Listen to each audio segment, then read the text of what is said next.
Yo, c'est Noémie et aujourd'hui on se retrouve pour le premier vlog du Buzzword de l'année 2025. J'ai trop hâte. Je suis trop contente. En plus de ça, cette année, Kayla nous a concocté un truc aux petits oignons. Laissez-moi vous en dire des nouvelles. Je vous mettrai comme d'habitude dans la barre d'infos le lien vers la vidéo annonce de Kayla. Et cette année, nous n'avons pas un, mais bien deux buzzwords différents. Je vous explique. On a le buzzword traditionnel. Une fois par mois, il y a une thématique à respecter, soit une thématique générale, soit un mot précis à retrouver dans le titre. Et on va commencer par cette lecture-là d'ailleurs, dont je vous parlerai tout de suite après là. Cette année, Kayla a décidé de nous proposer un deuxième buzzword, une deuxième version, en jouant exclusivement avec les couvertures. J'ai décidé pour cette année de vous faire un vlog du buzzword par mois, et comme pour l'année dernière, de lire 3 livres à chaque fois. Je vous le donne en 1000. Ma première lecture sera celle pour le buzzword classique, donc avec le mot dans le titre ou bien un titre qui correspond à une thématique précise. Ma deuxième lecture sera en lien avec le buzzword des couvertures, donc il faut trouver un élément particulier sur la couverture. Et pour la troisième lecture, j'ai décidé de me compliquer la vie au maximum parce que ce sera un mélange des deux. Il faudra qu'il y ait le mot dans le titre et l'élément sur la couverture. Je vous avoue que j'ai déjà préparé ma pile à lire pour toute l'année. Il y en a un ou deux pour lesquels j'ai galéré. Mais ce n'est pas le sujet pour l'instant. Si vous avez envie de vous spoiler un petit peu et d'avoir une idée de ce que je pourrais éventuellement lire pour l'année pour les vlogs du Buzzword, comme dit, la vidéo d'annonce de Kayla est dans la barre d'infos. Si vous avez envie de garder la surprise, bienvenue. On est parti tout de suite avec le premier livre que je vais lire pour le Buzzword 2025. La thématique pour le mois de janvier, c'est un mot précis dans le titre. C'est le mot truth ou le mot lies, donc vérité ou mensonge. Je me laisse le droit de traduire ces mots. Pour le coup, je vais lire une traduction, un livre dans sa version originale qui a été traduit en français, donc je vais le lire en français. Et dans le titre en anglais, il y a le mot lies qui a été traduit par le mot mensonge en français. Donc ça marche dans un sens ou dans l'autre. Il s'agit de Les mensonges de Locke Lamora, Les salauds gentilshommes, le tome 1 de Scott Lynch. C'est un roman de fantasy qui est extrêmement bien noté, que j'ai vu passer plusieurs fois sur les réseaux, notamment sur la chaîne de G, il me semble, de la chaîne Bookroast. Mais, à part que c'est de l'épique fantasy, je n'en sais pas plus, donc on va découvrir ensemble le résumé. On l'appelle la ronce de Camor, un bretteur invincible, un maître voleur. La moitié de la ville le prend pour le héros des miséreux, l'autre moitié pense qu'il n'est qu'un mythe. Les deux moitiés n'ont pas tort. En effet, de corpulence modeste et sachant à peine manier l'épée, Locke Lamora est, à son grand dame, la fameuse ronce. Les rumeurs sur ses exploits sont en fait des escroqueries de la pire espèce, et lorsque Locke vole aux riches, les pauvres n'en voient pas le moindre sou. Il garde tous ses gains pour lui et sa bande, les salauds gentilshommes. Mais voilà qu'une mystérieuse menace plane sur l'ancienne cité de Camor. Une guerre clandestine risque de ravager les bas-fonds. Pris dans un jeu meurtrier, Locke et ses amis verront leur ruse et leur loyauté mises à rude épreuve. Rester en vie serait déjà une victoire. Donc un héros morally grey, comme on dit. Je l'avais trouvé d'occasion à Bordeaux, enfin pendant mes vacances à Bordeaux en août-septembre je crois, août-septembre l'année dernière, donc 2020, non, l'année d'avant 2023, puisqu'on est déjà en 2025 les amis. Ouh, que le temps passe vite. Bref, c'est un roman qui fait 550 pages, pile poil, donc je vous reprendrai à chaque tiers pour vous dire un petit peu ce que j'en pense, et puis au moins au premier tiers, je pourrais vous donner peut-être un petit peu plus d'informations sur l'histoire, le pitch de ce titre.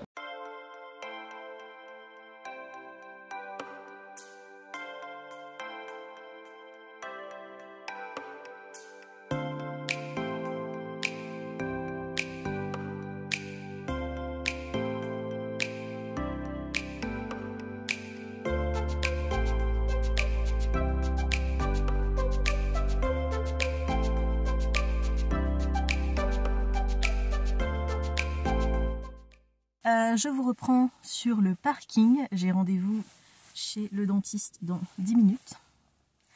Rien de grave, je ne sais pas. Je déteste aller chez le dentiste, comme la plupart des gens. j'ai peur de la douleur et je suis assez sensible au niveau des gencives. Donc voilà, petit détartrage prévu petit, parce que j'y suis déjà allée en octobre chez un autre.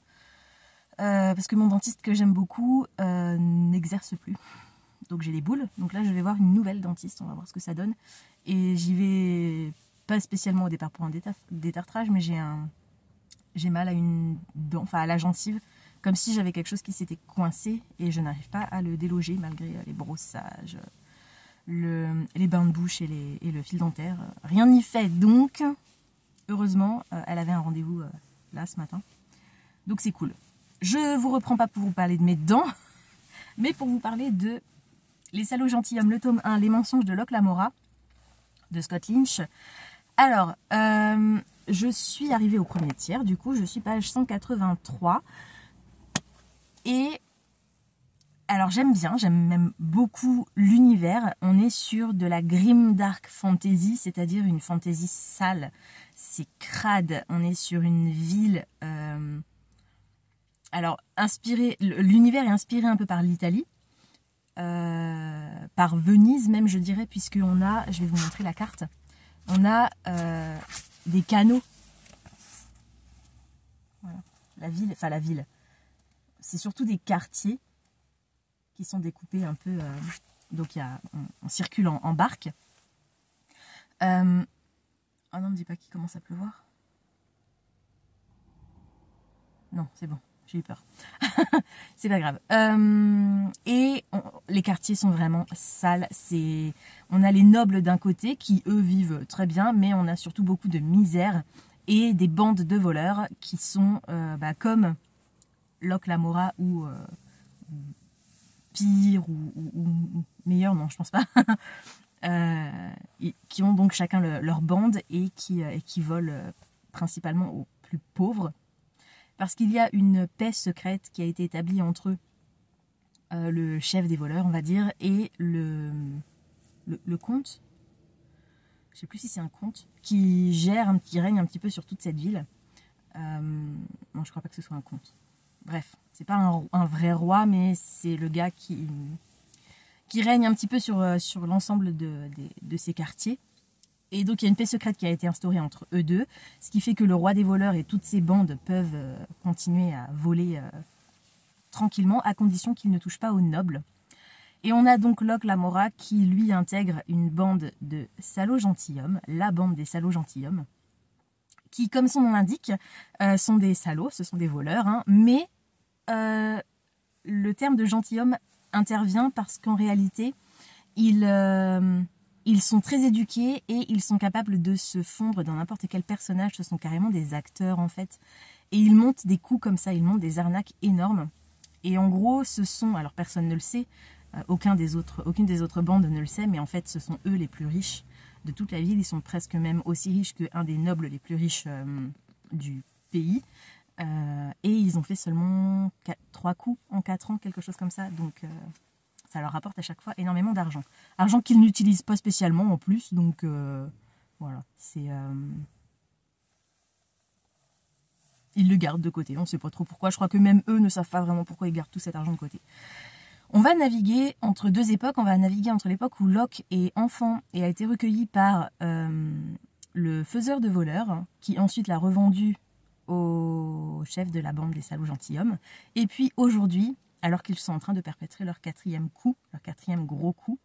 Donc on navigue un petit peu entre ces deux époques. On a une ville qui se débarrasse de ces voleurs, qu'ils soient femmes, hommes ou enfants, en les pendant aux grilles de je ne sais plus quoi. Et les criminels sont, les violeurs, les tueurs, etc., sont eux jetés en pâture aux requins ou aux raies mangeuses d'hommes qui sont dans les canaux de la ville. C'est super gore, c'est super vulgaire, il y a beaucoup de gros mots.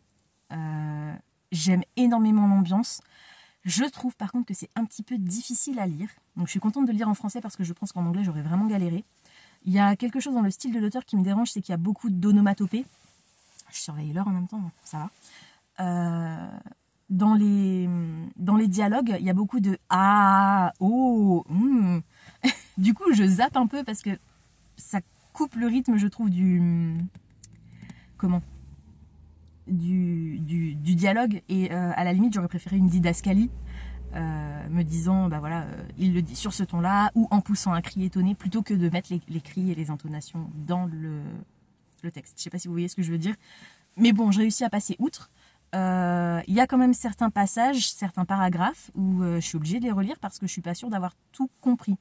Je pense qu'on a un mélange d'argot et vraiment une façon de parler des personnages très particulière qui me gêne pas plus que ça, mais qui fait que je prends mon temps pour le lire. Donc, je vais me remettre à ma lecture et puis je vous en dirai un peu plus.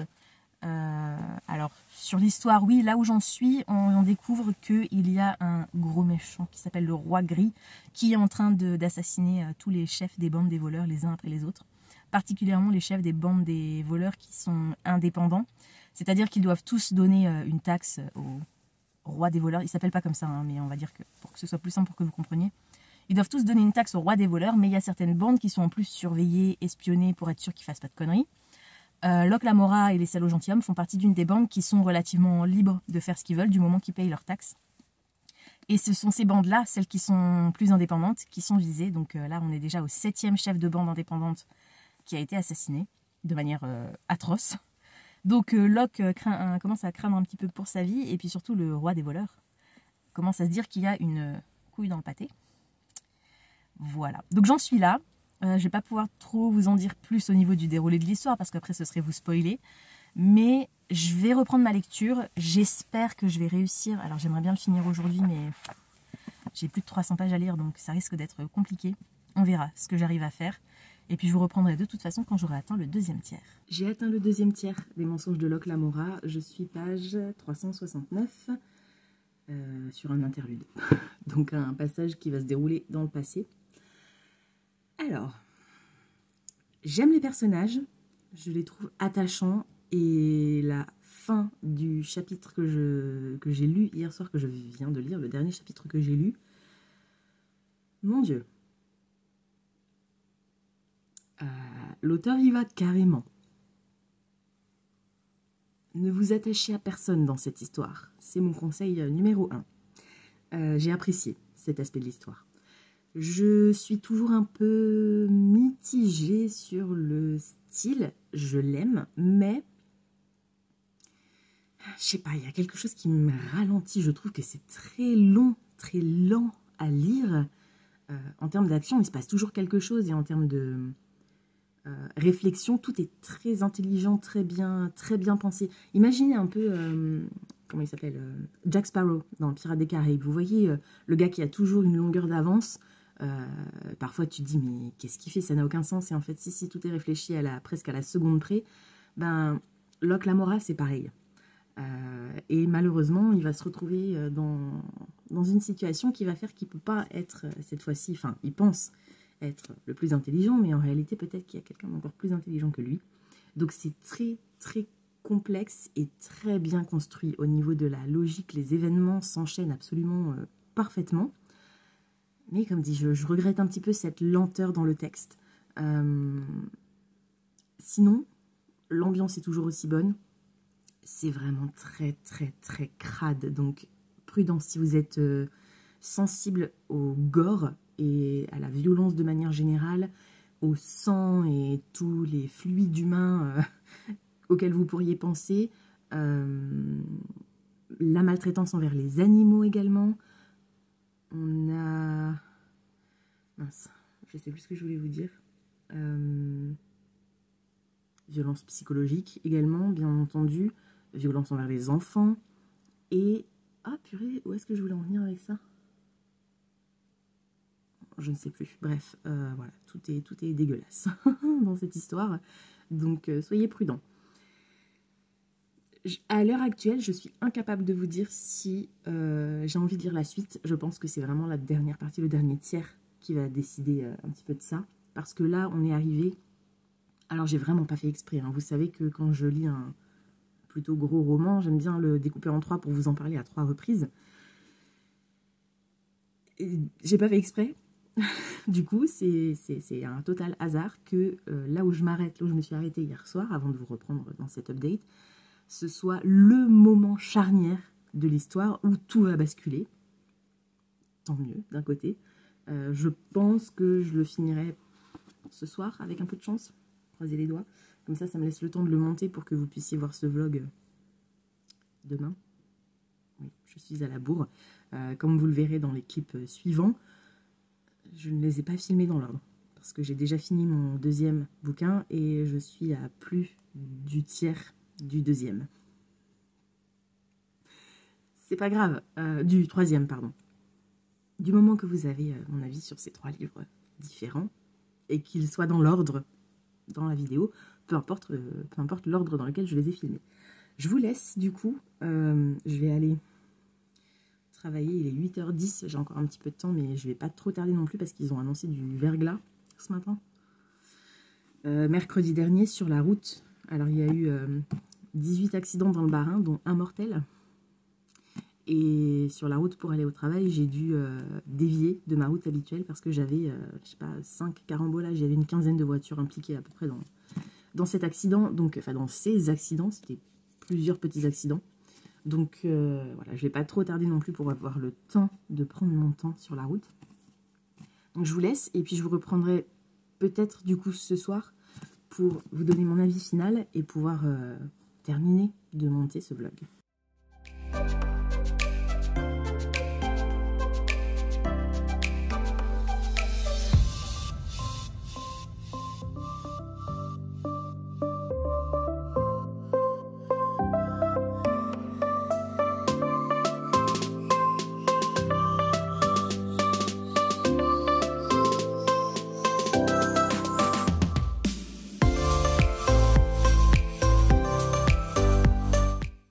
Hello, on est mercredi. Non, pas du tout, on est jeudi. Il est 13h31. Vous verrez ce vlog dans 6h30. Et comme je vous l'ai déjà dit dans le clip précédent, j'ai tourné tous ces clips dans le désordre puisque je vais vous donner mon avis final sur Les mensonges de Locke Lamora que j'ai terminé hier soir. Et puis ensuite, je vais vous présenter le deuxième livre que je vais lire dans cette vidéo et qu'en réalité, j'ai déjà lu. C'est pas grave. Donc, j'ai terminé Les mensonges de Locke Lamora hier soir. Je l'ai bien aimé, je lui ai mis 4 étoiles sur Goodreads. Je ne lirai pas la suite, cependant. J'ai beaucoup aimé les personnages, je les ai trouvés attachants. Et comme je vous l'ai dit, c'est dangereux. Ne vous attachez pas à ces personnages. J'ai beaucoup aimé l'atmosphère, j'ai beaucoup aimé le style de l'auteur, malgré les onomatopées dans les dialogues. Mais j'ai trouvé que c'était un peu trop compliqué, un peu trop lent comme rythme, malgré toutes les péripéties. J'ai adoré le personnage principal, le personnage de Locke Lamora était phénoménal. Je me satisfais de ne lire que le tome 1, puisque même si la fin suggère que on pourrait les suivre dans d'autres aventures, et c'est effectivement ce qui va se passer, puisque l'auteur a écrit 2 autres volumes dans cette série. D'ailleurs, en parlant, le tome 2 et le tome 3 sont sortis approximativement au même moment que le tome 1, à peut-être 1 ou 2 ans d'écart. Et apparemment, depuis ce moment-là, donc depuis avant 2010, l'auteur aurait prévu de sortir un tome 4. Mais ce tome 4 est repoussé systématiquement, il n'est jamais sorti. Donc on va considérer que c'est qu'une trilogie, en tout cas pour l'instant. Et comme dit la fin du tome 1, si vous avez vraiment adoré, que vous avez passé un super moment, alors moi j'ai beaucoup aimé, mais c'était pas non plus extraordinaire. J'ai mis que 6 sur 10 par exemple au plaisir global à la lecture, parce que même si tous les points qui sont notés dans le compile étaient très bons, voire très bons, et ben au final j'ai pas pris tant de plaisir que ça, notamment à cause de la lenteur de ma lecture. Je suis déjà une lectrice lente de base, mais là vraiment c'était dense. Et le tome 1 se termine d'une manière qui me convient tout à fait. J'ai pas spécialement envie de découvrir de nouveaux personnages, étant donné qu'il y en a plus de la moitié qui sont morts dans le tome 1. Forcément l'auteur va devoir introduire de nouveaux personnages. Il y a un personnage qui est seulement évoqué dans ce tome 1 à plusieurs reprises et qu'on ne rencontre pas. Je suppose qu'on va la rencontrer plus tard. Je suis même pas intéressée de rencontrer spécialement cette personne. Donc je me contente de ce tome 1 qui était une lecture, ma foi, plutôt divertissante, que je vais pas non plus garder. Et comme je l'avais déjà acheté d'occasion, il est dans un sale état. Il est taché, il est corné, donc à mon avis je vais le balancer dans une boîte à livres parce que je vais pas réussir à le vendre, c'est clair. Mais voilà, un petit peu mon avis sur le premier livre du coup de cette vidéo, donc un peu mitigé, c'était sympa mais sans plus.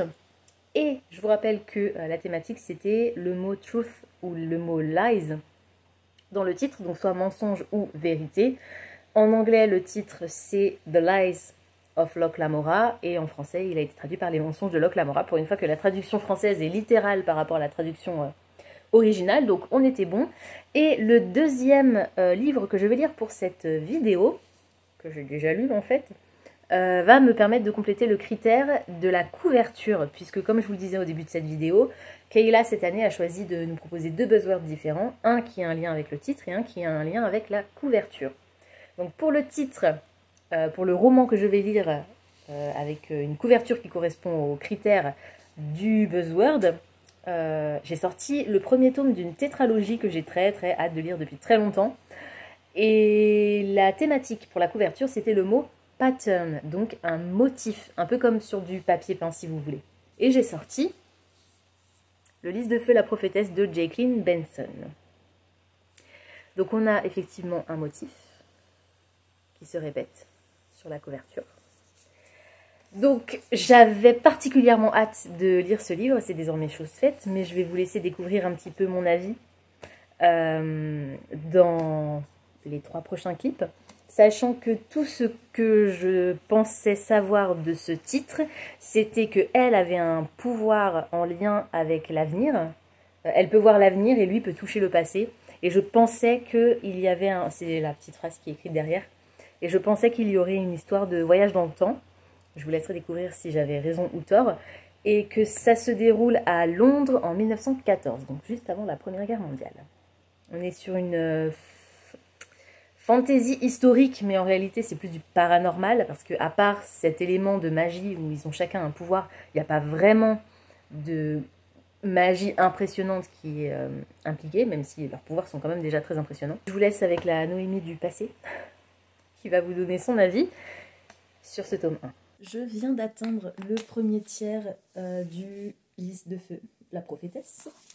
Je suis page 190. Je vais entamer le chapitre 12. J'adore. J'adore, je passe un super moment. Alors, je vous ai fait je pense que j'ai dû vous lire le résumé dans le clip précédent, que je n'ai en réalité pas encore tourné, parce que, pour vous la faire courte, je mélange un peu tout, là, je suis pas dans le bon ordre. À l'heure où je vous parle, je viens à peine de commencer les mensonges de Locke Lamora. Mais cette vidéo sera dans le bon sens pour vous, il n'y a pas de souci. C'est juste que pour moi, c'est pas le cas, mais c'est pas grave. Donc, on va faire la connaissance de Lilith, donc Lily, qu'on va appeler Lily, qui est une jeune fille qui a un pouvoir assez particulier. Ça se passe en 1914, si je dis pas de bêtises, en Angleterre. Angleterre ? Oui, en Angleterre. Et Lilith a la capacité de voir l'avenir. En fait, elle reçoit des visions d'événements qui vont se produire, et principalement de la mort de certaines personnes. Toute sa vie, elle a tenté d'empêcher ces tragédies, et ça n'a jamais fonctionné. Donc elle est un peu blasée par ce don qui est en fait plutôt une malédiction selon elle, jusqu'au jour où elle va faire la rencontre d'un jeune lord, Lord Strangford, qui... Cette rencontre avec ce personnage va entraîner Lily dans une organisation qui entraîne, protège, aide les personnes comme elle, qui ont un don, parce qu'elle n'est pas la seule à avoir un don, même si elle a toujours cru toute sa vie qu'elle était seule au monde. Et dans ce premier volume, qui s'appelle donc La Prophétesse, on va avoir une série d'assassinats dont Lily a été témoin à 2 reprises par des visions. Et elle et Lord Strangford vont donc essayer de découvrir qui est le meurtrier. A priori, ce serait lié au moins en partie à leur capacité, puisque Lord Strangford a lui aussi un pouvoir. Alors je veux pas trop vous en dire pour que vous découvriez quand même certaines choses, mais j'avais émis l'hypothèse qu'on serait sur du voyage dans le temps, et finalement, je n'en suis pas certaine. Vu la manière dont tourne l'histoire et vu le pouvoir de Lord Strangford, il est question dans le résumé de... Il est plus ou moins question directement de voyage dans le temps, à travers le passé, je crois, ou quelque chose comme ça. Et c'est lié au pouvoir de Strangford, mais ce n'est pas, ils vont pas réellement, physiquement voyager dans le temps. J'apprécie, n'empêche, ma lecture. J'aime beaucoup l'alchimie qu'il y a entre ces 2 personnages et le côté assez mystérieux, mystique, puisque les victimes, en plus de cette histoire de pouvoir, les victimes qui sont visées, en tout cas au moins au début, par ce fameux tueur en série, sont des voyantes, des personnes qui communiquent avec les morts. Donc on a pas mal le côté très fantomatique, mystérieux, brumeux. On est dans le brouillard vraiment de l'Angleterre. Ça se déroule, si je dis pas de bêtises, à Londres. Et j'aime énormément le style de l'autrice pour l'instant. J'ai la version audio qui est disponible sur Nextory, donc je l'écoute. Et j'adore la narratrice, j'aime énormément sa voix, j'aime beaucoup le rythme, le ton qu'elle prend pour incarner les différents personnages. Et j'ai hâte de m'y remettre, de continuer cette histoire. Je suis intriguée, j'ai envie de savoir ce qui va se passer, j'ai envie de savoir si Lily va finir par réussir à sauver quelqu'un grâce à son don et au concours des autres personnes qu'elle va rencontrer dans cette histoire. Et j'ai aussi envie d'en savoir un peu plus sur les origines de son don. Alors pas forcément son don spécifiquement à elle, mais comment on en est arrivé à un univers où certaines personnes ont un don particulier. Donc c'est vraiment, vraiment très, très chouette. Je suis contente de l'avoir sorti, parce que depuis le temps qu'il est dans ma pile à lire, c'est un peu abusé. Et les 4 tomes, puisqu'il s'agit d'une tétralogie, sont disponibles en audio sur Nextory, et j'ai les 4 tomes dans ma pile à lire physique. Donc on est en janvier, je lis le tome 1, objectif, terminer la saga d'ici la fin de l'année, si l'histoire continue à me plaire. Pour l'instant, je vais me remettre à ma lecture des mensonges de Locke Lamora, dont je vous ai déjà donné mes avis, mon avis total et complet et global dans les clips précédents. Mais voilà, je me dis, autant que je filme maintenant cette partie, puisque on est jeudi, je vais aller à la salle de sport tout à l'heure, et je vais écouter mon roman. Et en fait, il me restait que 2 chapitres avant d'arriver au premier tiers, donc je me suis dit, bon, je vais arriver à la salle de sport, je vais mettre mon casque, je vais écouter 2 chapitres, et puis après je vais être bloquée parce que je pourrais pas vous donner mon avis tout de suite, et je pourrais plus rien écouter, donc autant que je vous donne mon avis tout de suite. Et puis à la salle de sport, j'écouterai environ 1 heure, donc je sais pas trop ce que ça représente sur Nextory. Et voilà, en gros, ma petite explication dont vous n'aviez pas forcément besoin, mais c'est comme ça. Du coup, je vous laisse et je vous reprendrai quand j'aurai atteint le 2e tiers de cette histoire. Hello, il est 7h20 et je m'apprête à aller au boulot. C'est le dernier jour de la semaine. On y croit, je vais survivre. Ça devrait aller. Je vous reprends parce que j'ai atteint hier soir le 2e tiers du Lys de Feu que je vous mettrai par ici parce que je ne l'ai pas avec moi. J'adore, je suis à fond dans l'histoire, j'ai les boules à chaque fois que je dois le reposer.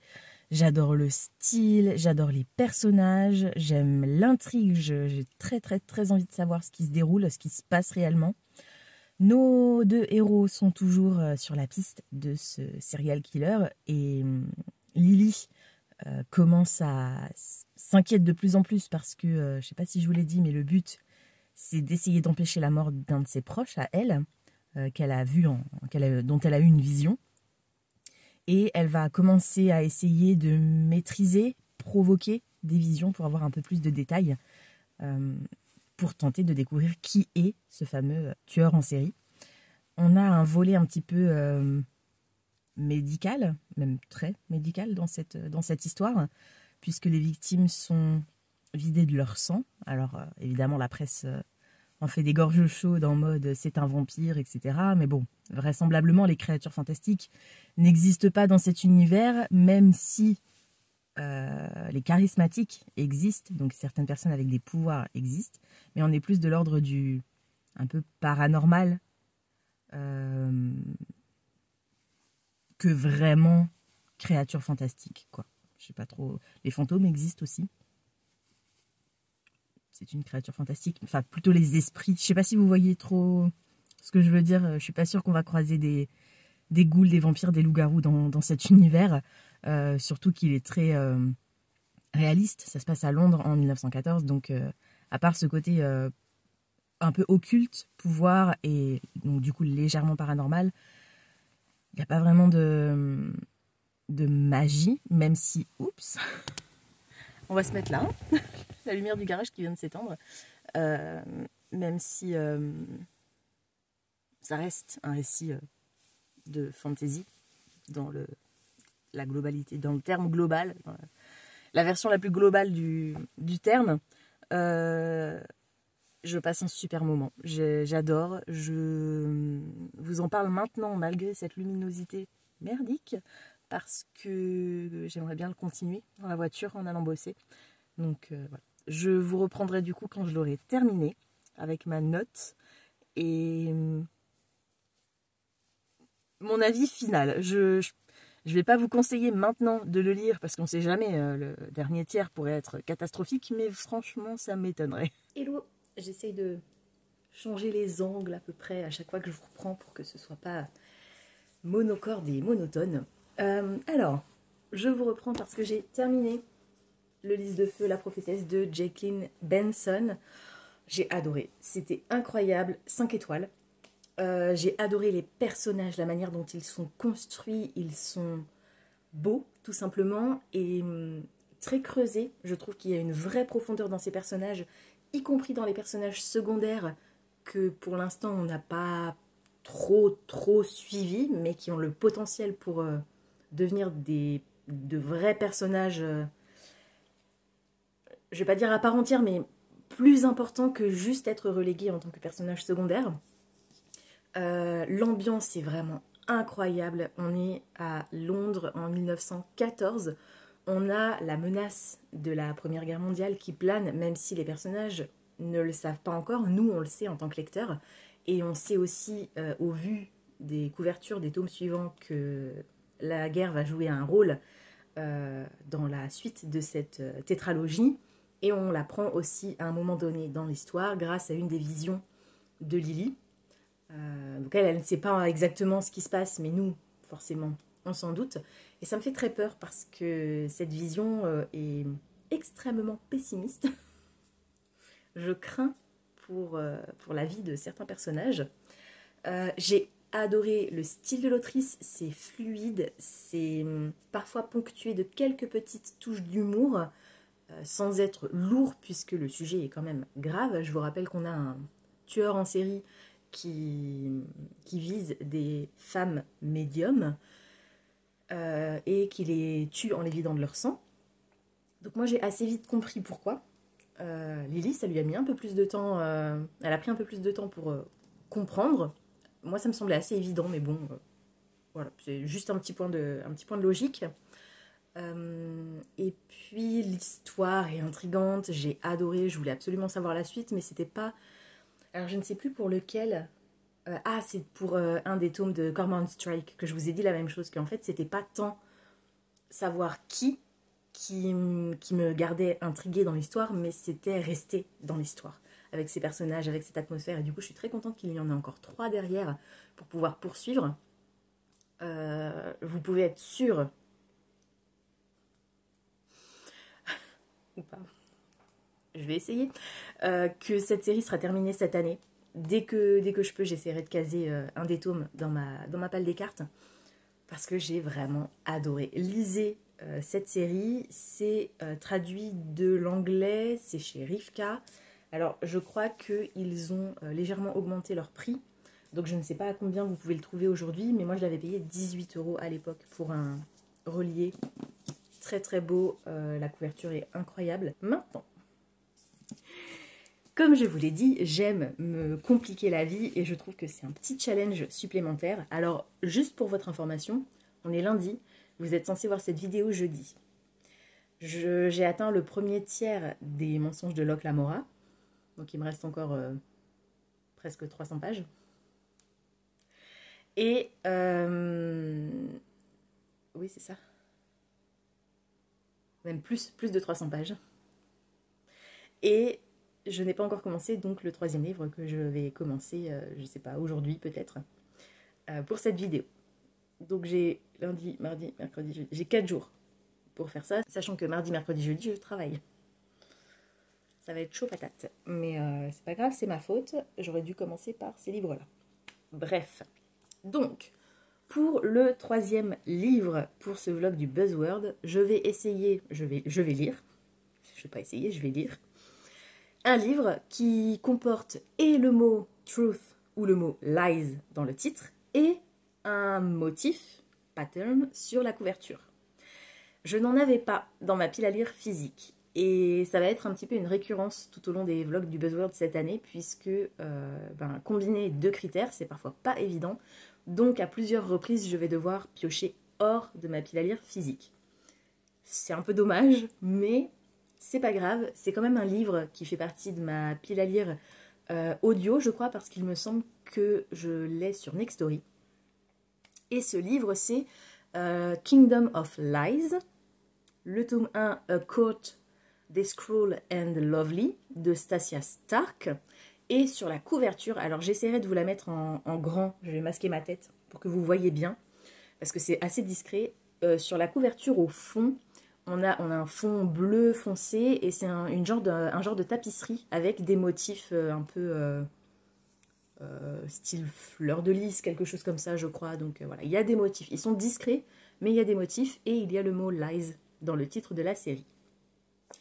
Je n'ai plus la moindre idée de ce dont ça parle en revanche. Je me demande si on n'est pas sur une histoire de faille, c'est de la fantasy romance. Je vous reprendrai du coup quand j'aurai atteint le premier tiers pour vous dire un peu ce que j'en pense et puis surtout pour vous dire de quoi parle l'histoire.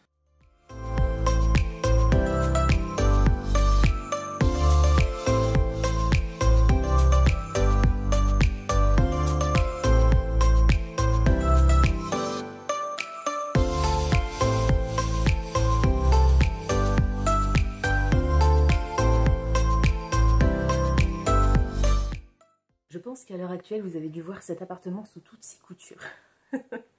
Comme dit, j'essaie de varier un petit peu les angles. On est mercredi matin, il est 8h11 et je viens de terminer de vous filmer le clip de la deuxième partie des mensonges de Locke Lamora. Tout va bien. Bref, je reviens vers vous pour vous dire que j'ai atteint, et j'ai même dépassé les 33%, donc le premier tiers de A Court, This Cruel and Lovely de Stasia Stark.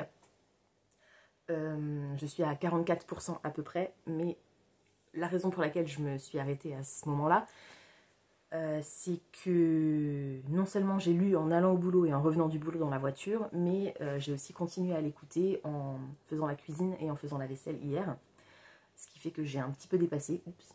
Bon, c'est pas très grave, vous êtes censé voir cette vidéo en même temps demain soir, donc il vaut mieux que j'ai un peu d'avance pour pouvoir le finir, j'espère ce soir, au pire demain matin, pour pouvoir finir de monter ce vlog et que vous l'ayez bien demain à 20h.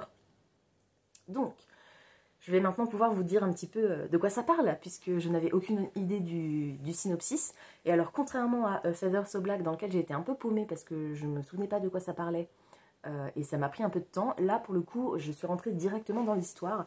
J'écoute la version audio et on a deux narrateurs, un homme et une femme, qui font à chaque fois les points de vue féminins, masculins. Alors par contre, quand c'est Priska, je crois que c'est Priska son prénom, Quand c'est Prisca qui parle, elle fait également les voix masculines, et quand c'est Lauriane qui parle, il fait aussi les voix féminines. Mais ça ne me gêne pas, ils sont tous les deux très doués. Donc, on a Prisca, qui est une jeune fille de 22 ans qui vit dans un village, et en fait, dans cet univers, les failles existent, ce sont les ennemis, ce sont les gros méchants, et le roi protège son peuple des failles grâce à la magie. Toutes les personnes qui naissent dans cet univers, les humains qui naissent dans cet univers, à leur naissance, quelques jours après leur naissance, doivent donner leur magie aux dieux. Donc leur magie est prélevée dans une pierre, et une partie de cette magie leur est restituée à leur 25e anniversaire. Donc tous les ans, il y a des cérémonies.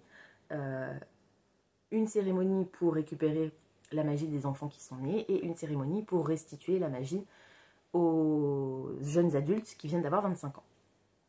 Au cours de ces cérémonies pour restituer la magie, il y a plusieurs personnes qui sont présentes, des prêtresses, des prêtres, etc. Et il y a une personne en particulier qui détecte si la personne qui va recevoir de nouveau sa magie possède déjà de la magie, et donc a trahi l'Empire, on va dire, ou bien est complètement vide de magie et du coup mérite qu'on lui restitue sa magie. Toutes les personnes qui sont considérées comme ayant déjà de la magie, et donc qui l'auraient cachée, que ce soit volontairement ou pas, toute leur famille est assassinée en direct. Toute leur famille est là, à chaque fois que si tu as 25 ans, tu dois monter sur la scène, et toute ta famille est mise devant la scène, comme ça, si jamais tu as ta magie, ils sont tous tués sous tes yeux tout de suite. Et ensuite, toi, tu es emporté à la capitale pour être brûlé vif lors d'une grande cérémonie. Voilà. Donc il y a plusieurs personnes qui ont tenté de s'enfuir, arrivés leurs 25 ans, parce qu'ils savaient qu'ils avaient de la magie. Et puis il y en a d'autres qui ne se sont pas enfuis parce qu'ils ne savaient pas qu'ils avaient de la magie, mais ils en avaient quand même. Par exemple, un pouvoir extrêmement subtil que tu n'es pas forcément... qui pourrait être attribué au hasard, en fait, toutes les situations dans lesquelles tu te retrouves. Du coup, tu ne te rends pas forcément compte que c'est de la magie, et c'est notamment ce qui va arriver à un des personnages très secondaire. Le personnage principal va assister à cette scène dans le premier chapitre, deuxième chapitre. Donc l'histoire démarre comme ça, et on va très vite comprendre qu'en réalité Prisca elle-même a de la magie. Sa mère est une voyante, et elle va se faire prendre parce qu'elle va tenter de sauver une jeune fille qui est en train d'être agressée par un homme de son village, donc trigger warning. Et donc elle va se faire prendre en train d'utiliser sa magie. Je ne vais pas vous dévoiler quel est son pouvoir, un petit peu de suspense quand même. Elle va devoir fuir du coup pour ne pas être arrêtée par les hommes du roi, et sa mère va lui révéler des choses au moment où sa fille va s'en aller. Et Prisca, dans sa fuite, va tomber sur un groupe de mercenaires dont vraisemblablement le chef s'appelle Lauriane. Et il se trouve, ça je ne vous l'ai pas dit, que Prisca, ça fait plusieurs mois, semaines, ça fait longtemps qu'elle rêve la nuit d'un homme aux yeux verts. Je vous le donne en mille, la couleur des yeux de Lauriane, c'est le vert. Donc ça fait un moment qu'elle rêve de lui, elle ne sait pas du tout qui il est. Mais vraisemblablement, il y a un lien entre ces deux personnages. Donc on va les suivre un petit peu dans la fuite de Prisca. Donc le groupe de mercenaires va la prendre un peu sous son aile. Et on sent très bien qu'il se passe quelque chose avec Lauriane. Prisca a aussi un frère, donc quand elle s'enfuit, elle craint pour la vie de sa mère, elle craint pour la vie de son frère. Et je pense que je vais m'arrêter là au niveau du résumé, parce qu'on est suffisamment loin dans l'histoire. Évidemment, il va se passer d'autres choses, et Prisca est donc recherchée. Donc ils doivent être super prudents quand ils arrivent dans un village pour pas qu'elle se fasse prendre, parce qu'il y a un mandat d'arrêt contre elle qui décrit comment elle est, et qui décrit son pouvoir, etc. J'adore.